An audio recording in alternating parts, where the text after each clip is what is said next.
प्रदेश में वेंटिलेटर पर चल रही स्वास्थ्य सेवाओं को पटरी पर लाने के लिए सीएम धामी भले ही लगातार प्रयास कर रहे हों, लेकिन आदतों से मजबूर स्वास्थ्य विभाग एक बार फिर अपनी लापरवाही के कारण सुर्खियों में है।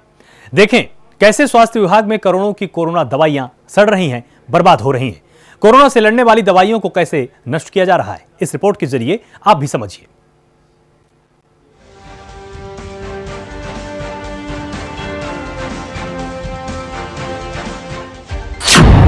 खुले में सड़ रही करोड़ों की दवाई, चैन की नींद सो रहा स्वास्थ्य विभाग, कोरोना उपकरण के मूल्य से अनजान धन सिंह रावत, गंदगी में बर्बाद होती कोरोना की दवाइयां, योजनाओं को ठेंगा दिखाता स्वास्थ्य विभाग, जनता की सांसों से खेला जा रहा खेल, लापरवाही लाएगी तीसरी लहर। तस्वीरें उत्तराखंड की, जहां करोड़ों की कोरोना की दवाइयां सड़ रही हैं, बर्बाद हो रही हैं। इस समय में जहां ये दवाइयां किसी अमृत से कम नहीं हैं, लेकिन उत्तराखंड के स्वास्थ्य मंत्री धन सिंह रावत को इस सब से कोई लेना देना नहीं। वो भूल चुके हैं कि इन्हीं ऑक्सीजन सिलेंडर के कारण लोगों ने तड़प तड़प कर दम तोड़ दिया। कोरोना इंजेक्शन को लेने के लिए सुबह से शाम तक लोग लंबी कतारें लगाए इंतजार करते थे। आज इन्हीं उपकरण को स्वास्थ्य विभाग नष्ट कर रहा है। एसी की हवा में अपने कैबिन में बैठे स्वास्थ्य विभाग के अधिकारियों ने इन करोड़ों की दवाइयों को बाहर सड़ने के लिए छोड़ दिया। बारिश के पानी में पड़ी ये दवाइयां राज्य के लिए संजीवनी बूटी थीं। विभाग ने उसे जहर बना दिया है। देवभूमि में धामी सरकार कोरोना को लेकर सख्त है।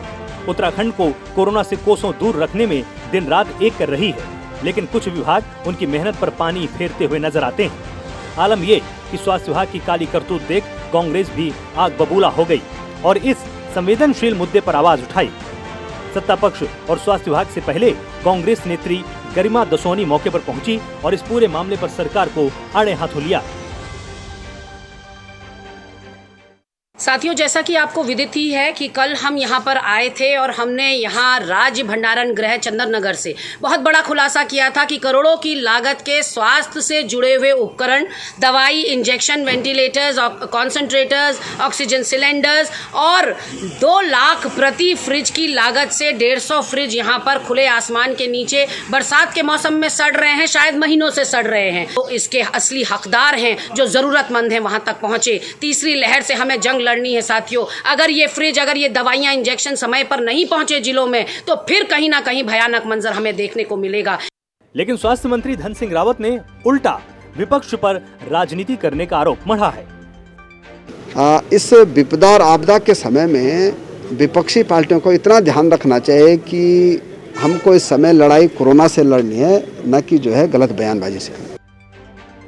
ये लापरवाही नहीं है तो क्या है कि जनता को कोरोना की जद से बचाने के लिए पीएम केयर संस्थाओं के सीएसआर फंड से ऑक्सीजन सिलेंडर, डीप फ्रीजर जैसे तमाम उपकरण मुहैया कराए गए थे।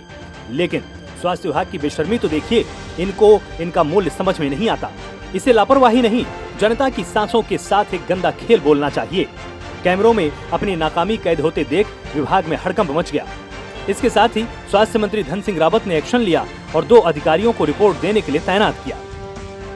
ख्याल मैंने बैठक की इस बारे में और मैंने अधिकारियों को कह दिया है कि कोविड में जो भी सामान जिस भी संस्था के द्वारा आ रहे हैं उसमें 24 घंटे में उस हॉस्पिटल में पहुंचना चाहिए। चूँकि अभी ट्रकों की हड़ताल थी आज, जो मुझे बताया गया, और ये भी मैंने निर्देश दिए हैं कि 2 अधिकारी वहां जाके जो है पूरी समीक्षा करके मुझे रिपोर्ट देंगे। लेकिन रावत साहब, सवाल सिर्फ कार्रवाई का नहीं है, सवाल है आपके विभाग की इतनी बड़ी लापरवाही का।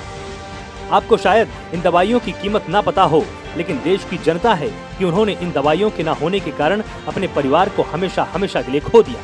और आपके विभाग की लापरवाही राज्य में उस तस्वीर को फिर दोहरा देगी, क्योंकि लापरवाही ही तीसरी लहर से हमें लड़ने में कमजोर करेगी।